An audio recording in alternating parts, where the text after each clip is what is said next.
সেদিন ইংরেজ সরকারের বিরুদ্ধে গর্জে উঠেছিল পাঞ্জাবের জনগণ এবং জেনারেল ডায়েটের নেতৃত্বে নির্মমভাবে তাদের উপরে গুলি চালানো হয়েছিল। একটা অহিংস আন্দোলন চলছিল, অসংখ্য মানুষ মারা গেছিল এই জালিয়ানওয়ালাবাগের প্রান্তরে। তাদের স্মৃতির উদ্দেশ্যে এই স্মৃতিস্তম্ভ, এবং এখানে এখনও অসংখ্য মানুষ আসেন তাদের শ্রদ্ধা জানানোর জন্য, যারা সেই দিন শহীদ হয়েছিল।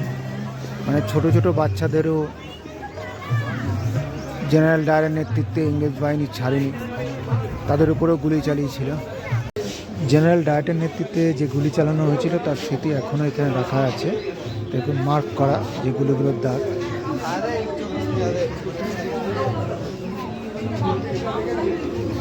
গুলিগুলোর দাগ সব মার্ক করে রেখে দিয়েছে এরা, কীভাবে নির্মম অত্যাচার করেছিল।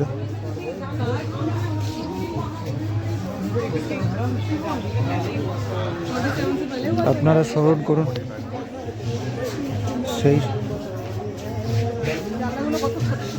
সেই শহীদদের, যাদের আত্মত্যাগের মাধ্যমে আমরা এই স্বাধীনতা পেয়েছি, ইংরেজদের হাত থেকে আমরা মুক্ত হয়েছিলাম।